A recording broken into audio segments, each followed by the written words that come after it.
nurses here besides our infant care center nurses, so thank you for coming today.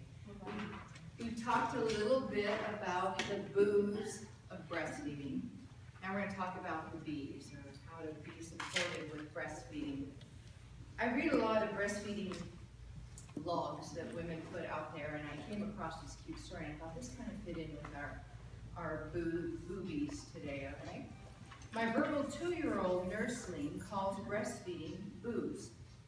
We were at a graduation party that had a table with a bright margarita punch bowl on it.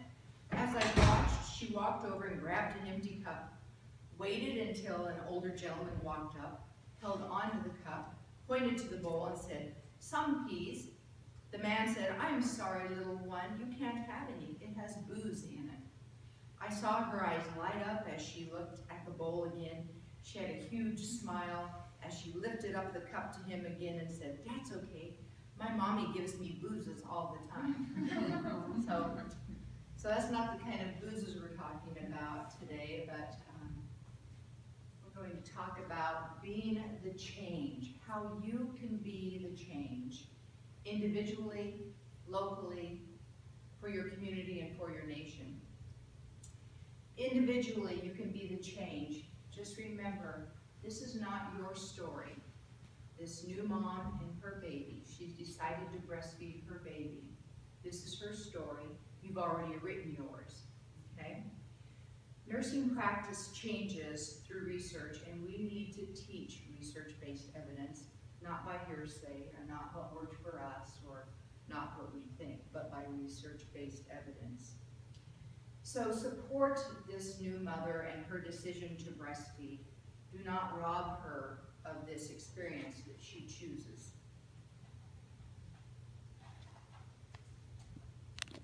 Be the change locally for your unit and for your community, supportive of the decisions that mothers choose. Be supportive for the changes that your unit is doing to be exclusively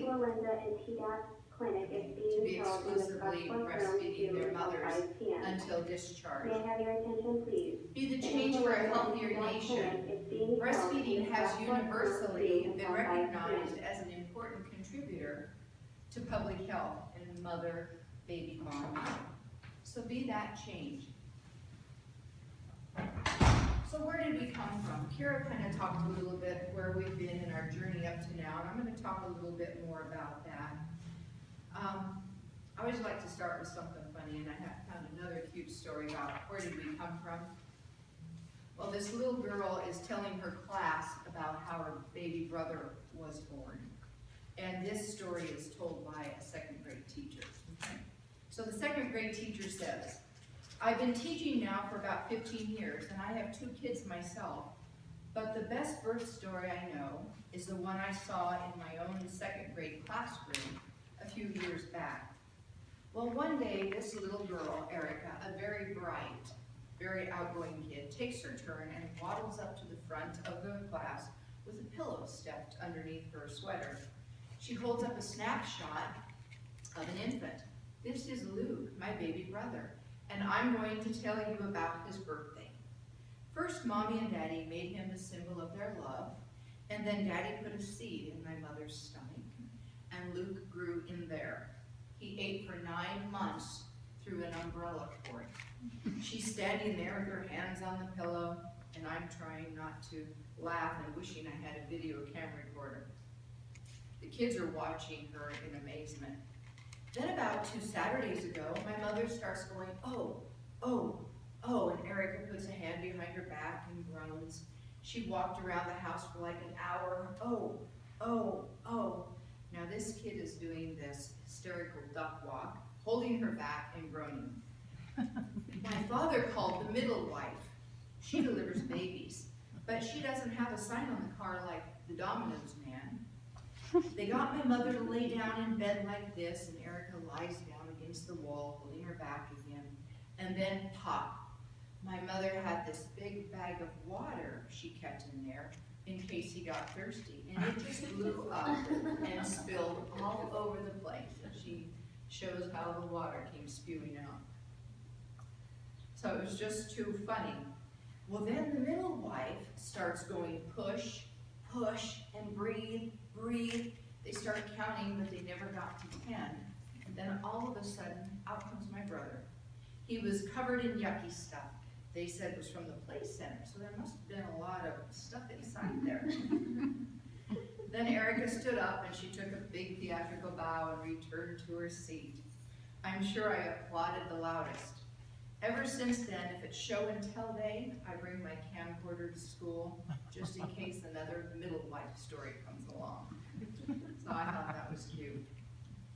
Well, where have we come from? What have we done here at Regional West to get to where we are today? We've been very busy bees.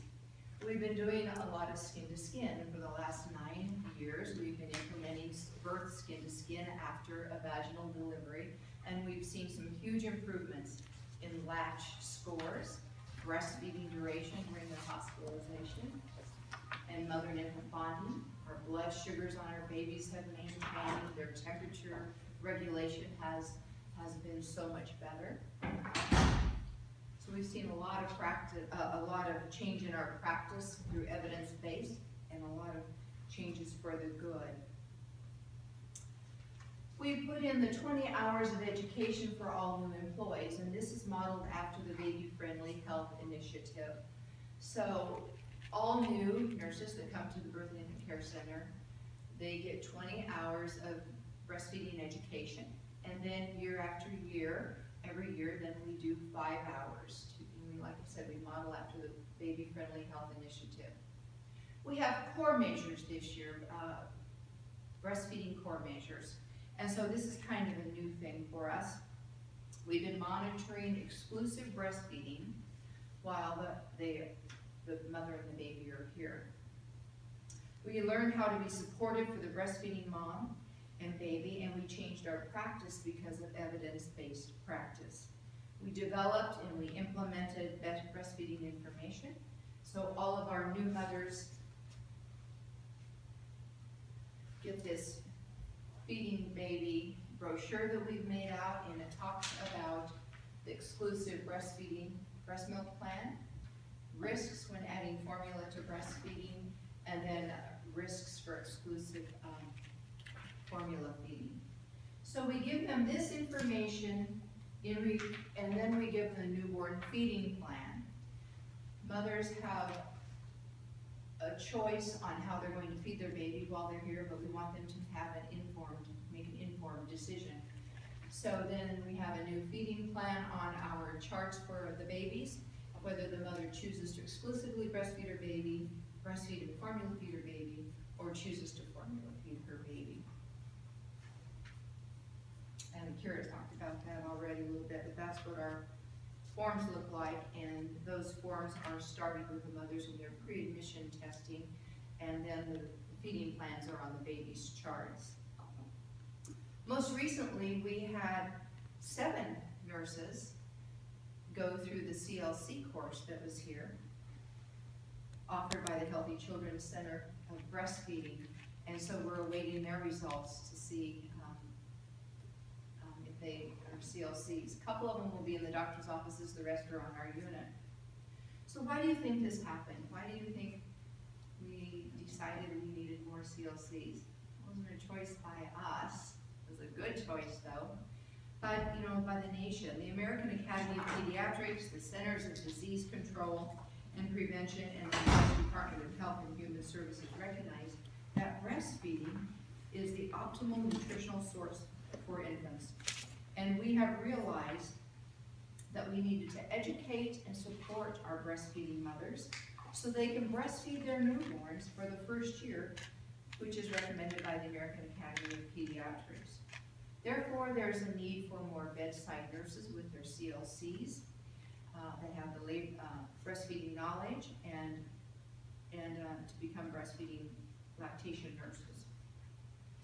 The Healthcare Reform Act also came into play 2010, 2011, and it's not only part of our medical practice, but it also became a very big part of our breastfeeding moms and babies and the way that we practice and changed our practice for them. So So the Health Care Reform Act, or the Affordable Care Act, was a little sticky at first. We didn't know how they were going to get the breast pumps. We didn't know who they were to get the breast pumps from. We were running out of breast pumps, you know. Then some of the insurance companies were able to write prescriptions for breast pumps or cover prescription for breast pumps, and some were not. And it took a while, and it finally got into play about 2011 when the Surgeon General call to action came into being. So now we're kind of all on the same page, and we know that mothers can be reimbursed for breast pumps or are given breast pumps if we send them home with a prescription written with the mother's name on it. Routine breast pump code, we have a code for the breast pump, and it should be signed by the mother's doctor along with their feeding plan. Now, most insurance companies have a place in town that will provide these breast pumps. There are still a few insurance companies that will mail them the breast pump, but at least we're kind of getting this all figured out. And it's very nice. It's very nice because all mothers can get a personal breast pump. Not only did the Health Care Reform Act provide the breast pumps, but it also provides breastfeeding support, counseling, and equipment for the duration of their breastfeeding. So it prompted a change, and we became proactive. Okay. So now we're going to talk a little bit about the World Health Organization and United Nations Children's Fund, or UNICEF.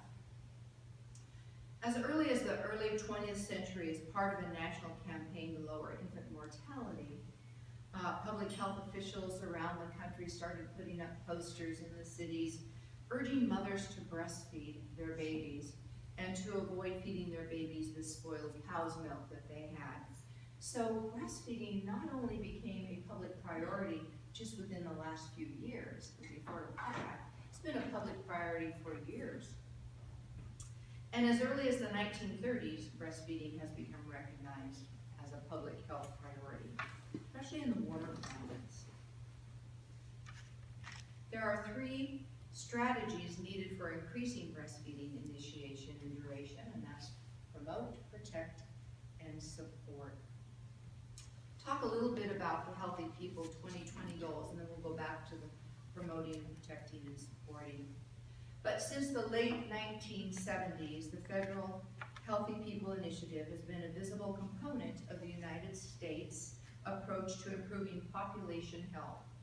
In each decade, a new version of Healthy People is issued. So our last one was written in 2010, and according to our progress, or our lack thereof, we develop another set of goals, and so our new goals are for 2020. The medical community has orchestrated breastfeeding campaigns in response to low breastfeeding rates twice the United